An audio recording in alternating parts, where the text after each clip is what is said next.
Hello, hello, hello, and welcome. This is Edna J. Wright, and this is Keeping It Real on Purpose. Thank you so much for listening in to all my earlier podcasts, and I know I have been neglecting my long time internet BFFs. So I wanted to talk to you today about relationships. A lot of my clients have said to me that they're still battling and struggling with repairing relationships and trying to get them back on track. And it's so funny that they say trying to get them back on track, because relationships are not trains. They may jump the track and then you have to build a new track in order to get to them. And how I know this is that in relationship with my children, with my siblings, with my parents, I have learned that I can't pick up where I last left off with any relationship. And that's what we're not understanding. We can't pick up where the breakdown happened. Okay, so let's say if the breakdown happened at age 10 with your children, or age 18 with your children, and you had a lot to do with that. You didn't know, or you didn't have the information to give them, to help them, or you were caught up in your own sort of situations in life that kind of lent to that situation. And yes, you've taken responsibility for it, and you just might have to start again afresh. So the next time you see your child and you want to start to build a relationship with them is when they're in their adult stage. So what do? Where do you go from there? Let's talk about the children. So how do you mend that? How do you work on that? Well, the number one thing is to acknowledge that you had a part in the breakdown. Whether you meant to or not, whether it was deliberate or not, whether it was something unforeseen or not, you have to take ownership of that and say, that's my part. Whether it's 50%, 70%, 80%, and understand that is why this person has their feelings towards you, and that's not going to be fixed by you just saying, I know I freaked up. Now, how do I fix that is your question. Is your question to them. What can I do to fix that? And you have to be so very vulnerable at this point, because that is one area that we as adult humans actually do not want to admit that we had some part in the breakdown. And the breakdown can be behavioral, can be that there's a drift with the relationship. And you have to acknowledge that and be willing to say, I apologize. But moving forward for now, what is it that I can do to make things a lot better?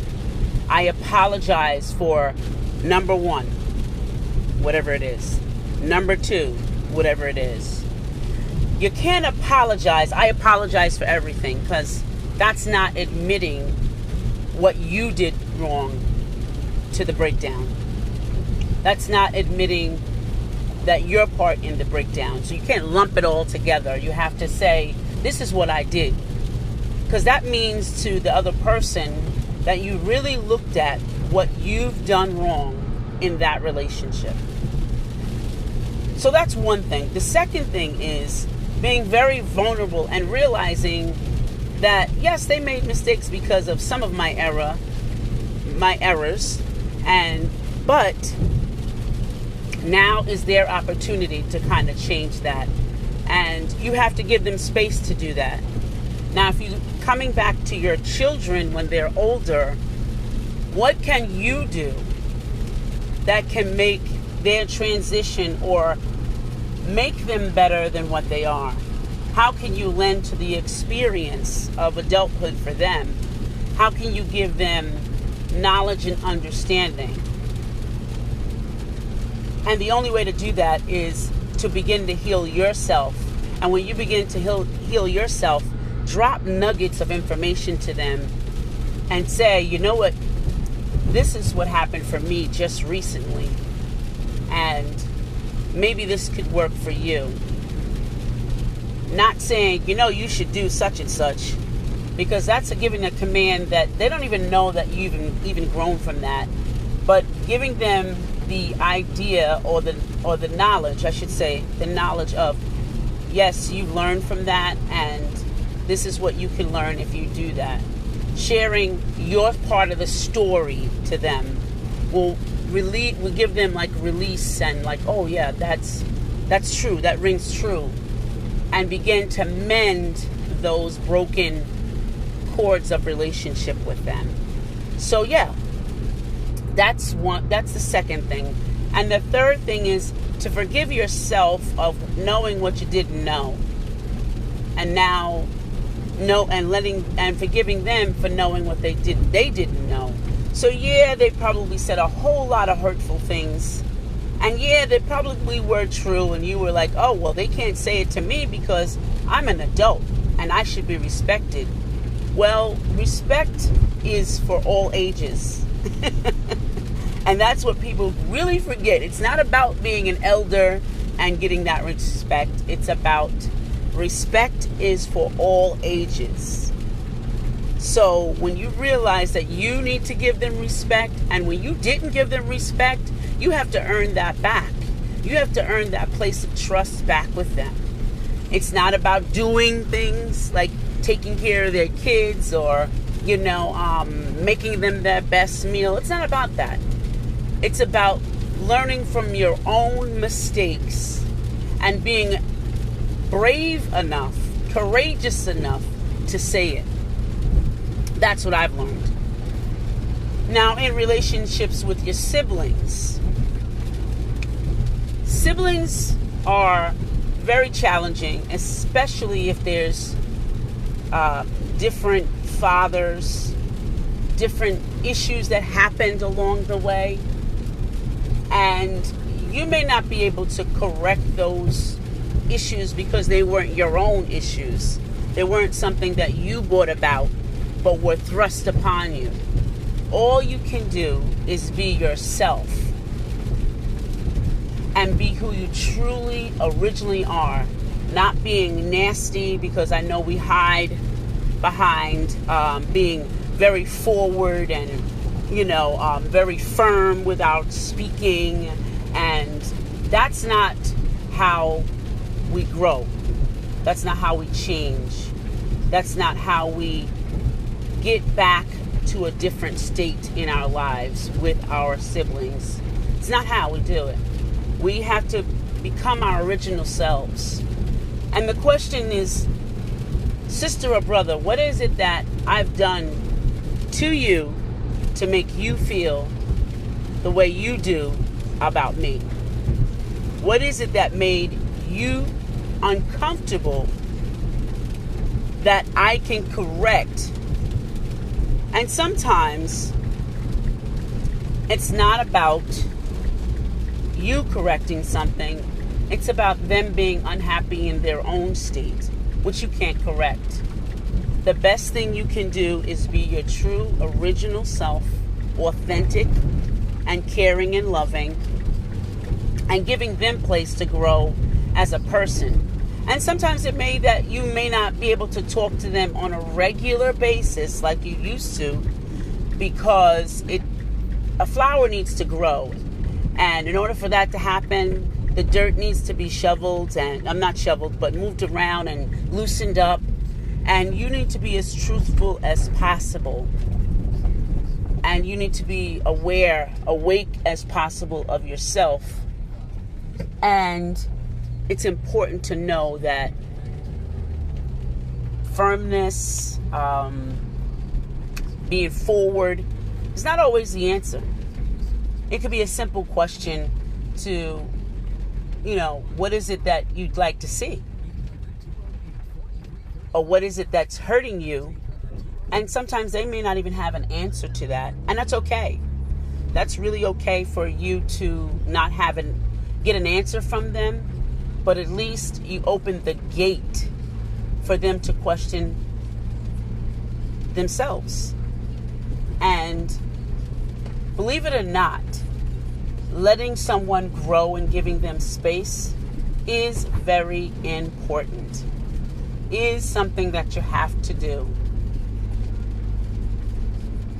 And this also goes to the point of relationships with, parents, with relationships with people. With people. With those who are romantically inclined, boyfriend, girlfriend, husband. I always believed in my 2 marriages that I ended that everyone always needs space to be themselves. We had space when we were, just dating, and we should have that same very space to be who we are and be friends with who we were friends with. And if there's any insecurities, then there shouldn't be a relationship. There shouldn't be a marriage. Because relationships that have to do with trust does not make the other person liable for what you are feeling. It doesn't make them liable for you to rely on them to make them feel better about all the other relationships you had.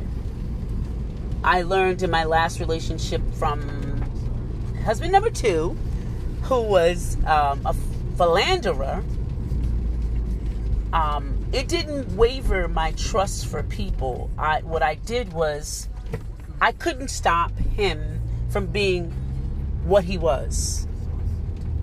But I could stop him from being what he was to me and hurting me. So I had to end it. And end it means giving it your all so that you have no emotional baggage at the end. You have no emotional responsibility to them.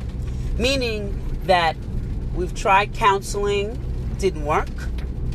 We've tried talking it through, didn't work.